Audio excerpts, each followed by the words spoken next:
Alright, so let's go ahead and talk about the last paint that I use the most in my projects. And that is the one that everyone's intimidated of. And that is spray paint. Don't be intimidated. I'm here to help. So if you've never used spray paint before, but you've always wanted to, but you're afraid you're going to mess everything up, or it wasn't going to look the way that you want it to, there are rules, unfortunately, with spray paint. So let's go ahead and let's talk about some of the pros of spray paint. Number one, this is also a very affordable paint choice. The brand that I use the most is Rust-Oleum. I also get it at Walmart. Yeah, these are usually between $3.50 to like $4 a can, and you do get a lot of paint in these. So definitely the paint brand that I recommend the most. You definitely want to look for a paint brand that has the paint and primer in it. Your painting process is going to be so much easier if it already has the paint and primer into it. Now, another brand that does that the same way is Krylon. Now, this is my second choice. This is not my first choice, not for any particular reason, but I really just I've had zero issues with Rust-Oleum. I just like their paints. I really like the matte finish. Now, if you've never used paint or if you've never used spray paint before, the way that the paint is going to look when it's finished is the way the cap is. So you guys can tell. Can you guys tell that this one's a little bit more? This one's got more of a glossy finish because that's what when the paint dries, that's what it looks like. And so of course this one's got like a matte finish. So I use these the most with centerpieces a lot. If my customers are looking for more of a really, if you want a really smooth finish, spray paint is going to be the way to go. And of course, this eliminates the brush strokes. So if you didn't want any of those, this is going to be your best friend. Another plus with spray paint is that they have a whole wall full of colors. So a lot of times, I can always find something in Rust-Oleum. You just want to make sure that if you're looking for more of a matte finish, you got to look at the caps. Because if you're looking for a matte finish and you accidentally get a glossy finish, it's gonna ruin what you're looking for. So a lot of times Krylon will put like these 25% more for the same price. So that's why I'll go with this one if I'm looking for a color that I need more of, instead of buying two. Because look at the size difference. So if I'm looking for a color that I need a lot of, I'll definitely look for these. But typically, there'll be more in there, and then this will be the same price, so that's a better deal. So, what's great about these is that with both Krylon and Rust-Oleum, they both bond really well to wood, metal, plastic, glass. So these are definitely the paints that you want to use for your projects. Both fast drying, that is true. I've never had a problem with either one of these when it comes to drying really quickly, so that's also a big plus.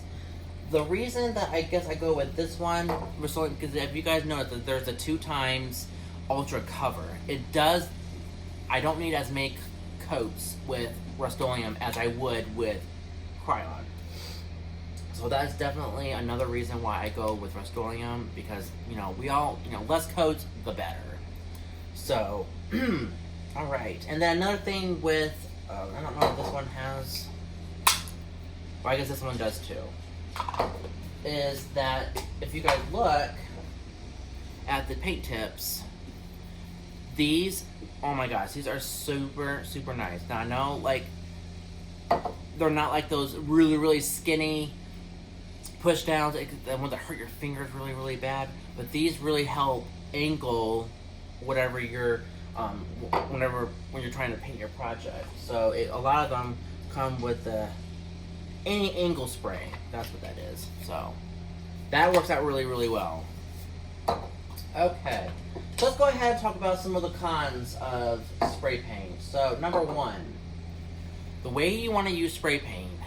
So if you're in a place like me that has all 4 seasons, or if you're in a place where it's cold all the time, like below 65 degrees all the time, spray paint is not going to be your best friend.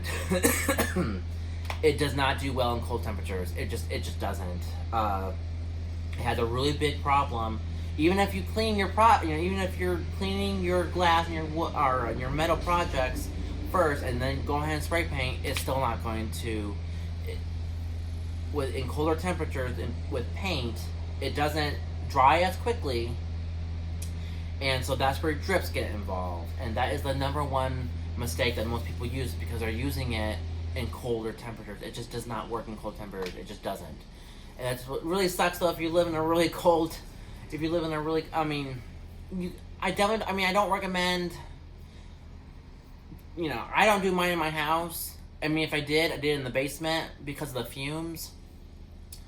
But if that's your only option, or if you have like a patio that you never use and that it can get warm in there, I mean, you could definitely do that.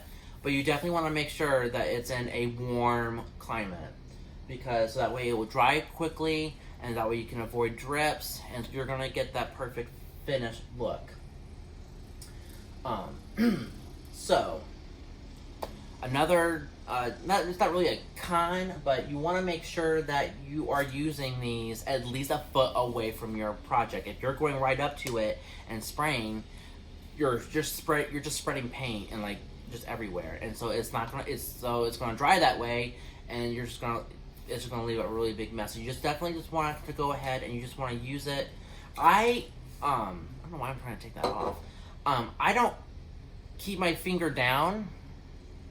I don't keep my finger down on it and like spray. I do mine in spurts, just so that way like I can go ahead. So that way I'm not trying to overpaint, and that way I'm trying to avoid spill or like drips. Your main goal is to like try to remain drips, but you definitely want to use them in a well renovated area. Like I said, like I typically only spray paint between now and May until about maybe early September, and when the temperatures are going to start cooling, I go outside in my garage. It's a perfect place, especially if it's a hot summer day.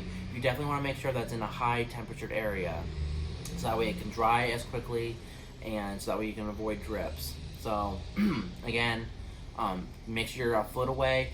Like I said, I do mine in spurts when I'm spray painting, so that way I can avoid. So that way I'm not like drenching it and paint and whatever, because you just don't want drips. You just don't want drips. You want to make sure that it bonds your project really, really well. Now again, plastic, wood, best friends. Metal and plastic, you might need about 2 to 3 coats, but again, once you guys start cleaning, it's gonna make that paint process so much easier. All right. So those are really the only cons with spray paint. I think I covered everything that I was supposed to. If you guys have any more questions, please let me know. And so the next couple videos, I'm going to upload these, and then then we're going to go ahead and I will go to an everyday DIY products that all DIYers need, which if you're a crafter, you probably already have them. But I'm going to talk a little bit more about paintbrushes, stains, sealers, paintbrush cleaners. So there's a lot more training videos. A lot more training videos on the way. But I want to get the paint ones out of the way first, because we use a lot of paints in DIY projects, and we use all 3 of these. So, so yeah. All right. So I will see you guys on the flip side.